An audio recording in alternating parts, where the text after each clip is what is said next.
അസ്സലാമു അലൈക്കും വറഹ്മത്തുള്ളാഹി വബറകാതുഹു. പ്രിയപ്പെട്ട വിശ്വാസികളെ, പ്രേക്ഷകരെ, എല്ലാവരും സുഖമായും സന്തോഷമായും ഇരിക്കുന്നു എന്ന് കരുതുന്നു. അള്ളാഹു നമ്മുടെ സോലിഹായ എല്ലാ അമലുകളും സ്വീകരിച്ച് അർഹമായ പ്രതിഫലം നമുക്ക് നൽകുമാറാവട്ടെ. അള്ളാഹു നമ്മളെല്ലാവരെയും കാത്തുരക്ഷിക്കുമാറാവട്ടെ. ആമീൻ. ഒരുപാട് സ്ത്രീകൾ ഒത്തിരി വിഷമിക്കുന്ന ഒരു കാര്യമാണ് ഭർത്താവിൻ്റെ അവിഹിത ബന്ധം. ഭർത്താവ് എന്നെയും മക്കളെയും സ്നേഹിക്കുന്നില്ല, ചിലവിന് തരുന്നില്ല, ഭാര്യയുടെ സ്നേഹം മനസ്സിലാക്കുന്നില്ല, ഭാര്യയോടൊപ്പം സംസാരിക്കുന്നില്ല, ഭാര്യയോടൊപ്പം ചിലവഴിക്കാൻ അവർക്ക് സമയമില്ല, ഫോണിൽ മറ്റ് സ്ത്രീകളുമായി ചാറ്റ് ചെയ്യാനും സംസാരിക്കാനും കൂട്ടുകാരുമായി ധാരാളം സമയം ചിലവഴിക്കാനും ഭർത്താവിന് ധാരാളം സമയമുണ്ട്.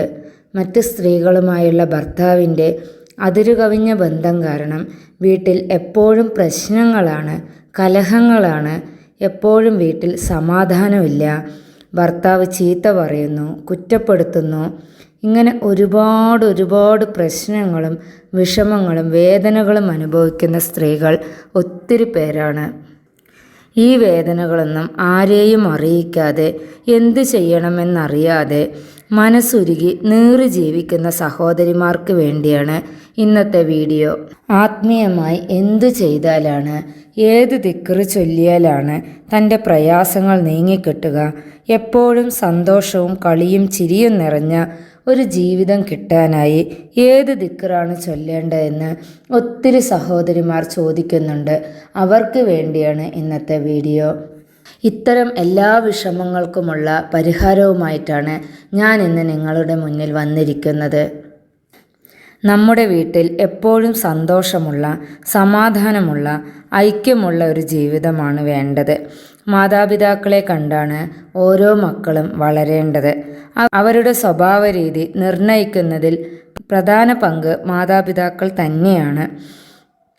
സന്തോഷത്തോടെ, വിശ്വാസത്തോടെ, പരസ്പര ബഹുമാനത്തോടെ, സ്നേഹത്തോടെ ജീവിക്കുന്ന മാതാപിതാക്കളെ കണ്ടു വളരുന്ന മക്കൾ അതുകണ്ട് നല്ല സ്വഭാവത്തോടെ, സ്നേഹമുള്ള, പരസ്പരം മനസ്സിലാക്കുന്ന മക്കളായി, മറ്റുള്ളവരുടെ ഇഷ്ടങ്ങൾ കൂടി മാനിക്കുന്ന സൽസ്വഭാവികളായി അവർ വളരുന്നതായിരിക്കും.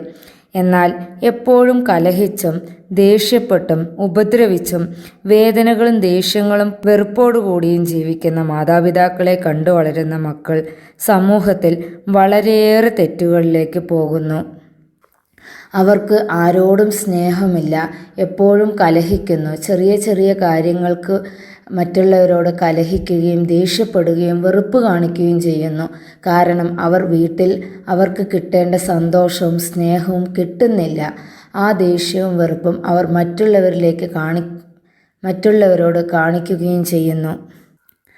നല്ലൊരു ജീവിതം ഉണ്ടാവാൻ പരസ്പരം സ്നേഹിച്ചും ക്ഷമിച്ചും മനസ്സിലാക്കിയും വേണം ഭാര്യ ഭർത്താക്കന്മാർ ജീവിക്കാൻ.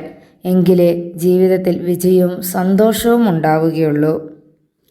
പരസ്പരം സ്നേഹിച്ചും മനസ്സിലാക്കിയും വിശ്വസിച്ചും ജീവിക്കേണ്ട ഒന്നാണ് ദാമ്പത്യ ജീവിതം. സ്നേഹവും സന്തോഷവും ഒരുമിച്ച് ഒത്തുചേരുന്ന ജീവിതത്തിലേക്ക് അള്ളാഹു എല്ലാവിധ ബർക്കത്തുകളും എല്ലാവിധ സമാധാനവും സന്തോഷങ്ങളും ഐശ്വര്യങ്ങളും ചൊരിഞ്ഞു തരുകയുള്ളൂ. അതുകൊണ്ട് പരസ്പരം സ്നേഹിക്കുക, ബഹുമാനിക്കുക. തീർച്ചയായും അള്ളാഹു നിങ്ങളുടെ ജീവിതത്തിലേക്ക് എല്ലാവിധ ബർക്കത്തുകളും ഹൈറുകളും ചൊരിഞ്ഞു തരുന്നതായിരിക്കും ഇൻഷാ അല്ലാഹ്. ഭർത്താവിൻ്റെ സ്നേഹം എനിക്ക് കിട്ടുന്നില്ല, ഭർത്താവിൻ്റെ സ്നേഹം ഞാൻ ഒരുപാട് ആഗ്രഹിക്കുന്നു, അദ്ദേഹത്തിന് വേണ്ടി ഞാൻ ഒരുപാട് കാര്യങ്ങൾ ചെയ്യുന്നു, എന്നിട്ടും അദ്ദേഹം എൻ്റെ സ്നേഹത്തിന് യാതൊരു വിലയും കൽപ്പിക്കുന്നില്ല, എന്നെ സ്നേഹിക്കുന്നില്ല, അദ്ദേഹത്തിന് മറ്റ് സ്ത്രീകളുമായിട്ടാണ് ബന്ധം. ഈ കാരണം കൊണ്ട് ഒത്തിരി സ്ത്രീകൾ വളരെയേറെ വിഷമിക്കുന്നുണ്ട്.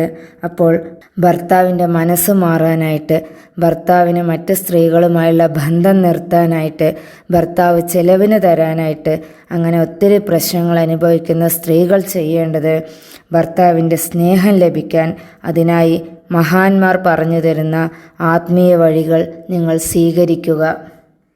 യാതൊരു സംശയവും വേണ്ട, മഹാന്മാർ പറഞ്ഞു തന്ന ആത്മീയ വഴികളായതുകൊണ്ട് തന്നെ 100% റിസൾട്ട് ഉറപ്പാണ്. നിങ്ങൾ ഉറച്ചു വിശ്വസിച്ചോളൂ. മഹാന്മാർ പറഞ്ഞു തന്ന ഈ ആത്മീയ വഴികൾ സ്വീകരിച്ചാൽ നിങ്ങളുടെ ജീവിതത്തിലെ എല്ലാ വിഷമങ്ങളും മാറിക്കിട്ടും. നിങ്ങളുടെ ദാമ്പത്യ ജീവിതം സന്തോഷവും സമാധാനവും നിറഞ്ഞതായിരിക്കും. ഭർത്താവിൻ്റെ അവിഹിത ബന്ധം നിർത്തിക്കിട്ടുന്നതായിരിക്കും. ഭർത്താവും അന്യസ്ത്രീയുമായി പരസ്പരം ശത്രുക്കളെ പോലെ മാറുകയും അവർ സ്വന്തം ജീവിതത്തിലേക്ക് തിരിച്ചു വരികയും ചെയ്യുന്നതായിരിക്കും. ഇത് ഞാൻ വെറുതെ പറയുന്നതല്ല. ഇതിൽ പറയുന്നത് പോലെ ഈ അമലുകൾ ഒരാൾ കൃത്യമായി ചെയ്യുകയാണെങ്കിൽ ഫലം ഉറപ്പാണ്. യാതൊരു സംശയവും വേണ്ട, യാതൊരു വിശ്വാസക്കുറവും വേണ്ട. ഇതിന് 100% റിസൾട്ട് ഉറപ്പാണ്. അത്രയും ഫലം കിട്ടുന്ന പവർഫുള്ളായിട്ടുള്ള ഒരു ദുആയാണ് ഞാൻ നിങ്ങൾക്ക് പറഞ്ഞു തരുന്നത്. തീർച്ചയായിട്ടും ഞാൻ പറയുന്നത് പോലെ നിങ്ങൾ ചെയ്യുകയാണെങ്കിൽ ഈ അമലിൻ്റെ ഫലം നിങ്ങൾ അനുഭവിച്ചിരിക്കും, ഉറപ്പാണ്. ഈ കരിച്ചു കളയുന്നത് പോലെ അത്രയും വേഗത്തിൽ നമ്മുടെ പ്രയാസങ്ങളെ, നമ്മുടെ വേദനകളെ ഈ അമലുകൾ കരിച്ചു കളയുന്നതാണ്. അത്രയും ഇതിന് കഴിവുണ്ട്. പക്ഷേ അതിനു മുമ്പ് നിങ്ങൾ മനസ്സിലാക്കേണ്ട ചില കാര്യങ്ങളുണ്ട്. ഞാൻ എല്ലാ ദുആയും നിങ്ങളോട് ചൊല്ലാൻ പറയുന്നതിന് മുമ്പ് പറയുന്ന ഒരു കാര്യമാണ്. ദുആയിൽ നിങ്ങൾ അത്രയേറെ, നിങ്ങൾ ഏത് ദിക്റാണോ ചൊല്ലുന്നത്, ഏത് സൂറത്താണോ എന്താണോ നിങ്ങൾ ചൊല്ലുന്നത്, അതിൽ നിങ്ങൾക്ക് പരിപൂർണമായ വിശ്വാസം വേണം. അതേപോലെ തന്നെ അള്ളാഹുവിൽ നിങ്ങൾ അടിയുറച്ച് വിശ്വസിക്കുകയും വേണം. ഈ അമല് ചൊല്ലിയാൽ എൻ്റെ പ്രശ്നം മാറും എന്ന് കരുതി ചൊല്ലണം. അല്ലാതെ പരീക്ഷിക്കാൻ വേണ്ടി സംശയത്തോടെയോ വിശ്വാസക്കുറവോടുകൂടിയോ ചൊല്ലിയാലോ നിങ്ങൾക്ക് ഫലം ലഭിക്കുകയില്ല, ഉറപ്പാണ്. ഈ അമലിൻ്റെ ബർക്കത്ത് കൊണ്ട് എൻ്റെ പ്രയാസങ്ങളും വിഷമങ്ങളും എല്ലാം മാറ്റിത്തരണേ എൻ്റെ റബ്ബേ എന്ന് ഉറച്ച വിശ്വാസത്തോടെ, ഈ നെയ്യത്തോടെ നിങ്ങൾ ഈ അമലുകൾ ചെയ്യുകയാണെങ്കിൽ ഉറപ്പായും നിൻ്റെ എല്ലാ വിഷമങ്ങളും അള്ളാഹു മാറ്റിത്തരുന്നതായിരിക്കും ഇൻഷാ അല്ലാഹ്. ഇതിനായി നിങ്ങൾ ആദ്യമായി ചെയ്യേണ്ടത് 11 സ്വലാത്ത് മുത്തുനബിയുടെ പേരിൽ ചൊല്ലിയതിന് ശേഷം ഞാൻ പറഞ്ഞു തരുന്ന ദിക്റ് 313 വട്ടം നിങ്ങൾ ചൊല്ലുക. എന്നതിന് ശേഷം വീണ്ടും 11 സ്വലാത്ത് മുത്തുനബിയുടെ പേരിൽ ചൊല്ലിയതിന് ശേഷം നിങ്ങൾ അള്ളാഹുവിനോട് നിങ്ങളുടെ വിഷമങ്ങൾ എന്താണോ അത് പറഞ്ഞ് നിങ്ങൾ ദുആ ചെയ്യുക.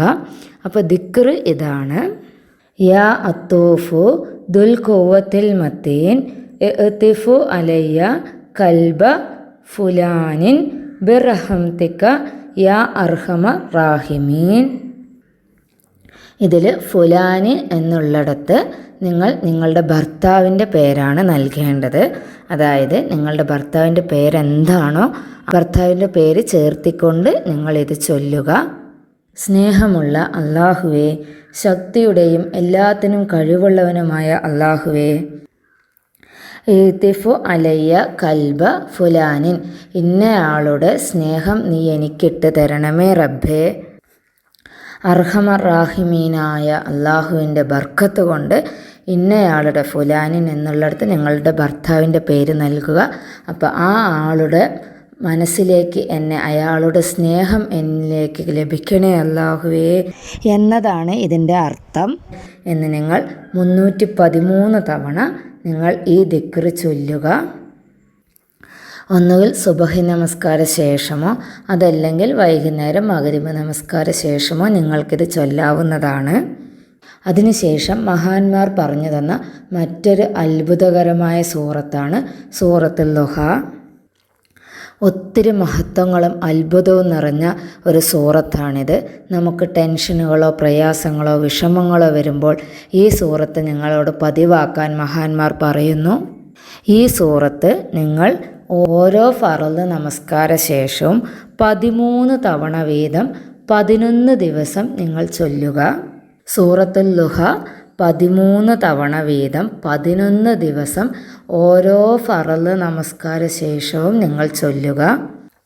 പ്രത്യേകം ശ്രദ്ധിക്കുക, ശുദ്ധിയുള്ള സമയത്ത് മാത്രമേ ഈ സൂറത്ത് ചൊല്ലാൻ പാടുകയുള്ളൂ. അപ്പോൾ ഈ ദിക്റും ഈ സൂറത്തും നിങ്ങൾ പതിവാക്കുക. 11 ദിവസം കൊണ്ട് തന്നെ നിങ്ങളുടെ ഭർത്താവിൽ മാറ്റങ്ങൾ സംഭവിച്ചു തുടങ്ങും. ഭർത്താവിൻ്റെ അവിഹിത ബന്ധത്തിൽ വിള്ളലുകൾ വീഴാൻ വെറും 11 ദിവസം മതി. 11 ദിവസം കൊണ്ട് തന്നെ ഭർത്താവിൻ്റെ അവിഹിത ബന്ധത്തിൽ പൊട്ടലുകളും ചീറ്റലുകളും തുടങ്ങും. അവരുടെ ബന്ധത്തിൽ വിള്ളലുകൾ വീഴും. ഈ സൂറത്തും ദിക്റും ഇതിൽ പറഞ്ഞ പ്രകാരം നിങ്ങൾ പതിവായി ചൊല്ലുകയാണെങ്കിൽ തീർച്ചയായും ഉറപ്പായും നിങ്ങളുടെ ഭർത്താവിൻ്റെ അവിഹിത ബന്ധം എത്രയും പെട്ടെന്ന് തന്നെ നിർത്തിക്കിട്ടുകയും നിങ്ങളുടെ ഭർത്താവ് നിങ്ങളെ സ്നേഹിക്കാനും മനസ്സിലാക്കാനും നിങ്ങളെ ചേർത്ത് നിർത്താനും തുടങ്ങുന്നതായിരിക്കും. ഇൻഷാ അല്ലാഹ് അത്രയും ഉറപ്പുള്ള വിശ്വാസമുള്ള 2 അമലുകളാണ് മഹാന്മാർ പറഞ്ഞു തന്ന 2 അമലുകളാണ് ഞാൻ നിങ്ങൾക്ക് പറഞ്ഞു തന്നിട്ടുള്ളത്. തീർച്ചയായിട്ടും നിങ്ങളിത് വിശ്വാസത്തോടെ ചെയ്യുക. തീർച്ചയായും അള്ളാഹു നിങ്ങളുടെ ദുആയ്ക്കുള്ള ഉത്തരം വളരെ പെട്ടെന്ന് തന്നെ നൽകുന്നതായിരിക്കും. ഇൻഷാ അല്ലാഹ് നാളെ മറ്റൊരു ദുആയുമായി നമുക്ക് കാണാം. മറ്റൊരു വിഷമത്തിനുള്ള മറ്റൊരു വേദനയ്ക്കുള്ള പരിഹാരവുമായിട്ട് നാളെ നമുക്ക് കാണാം. അസ്സലാമു അലൈക്കും വറഹ്മത്തുള്ളാഹി വബറകാതുഹു.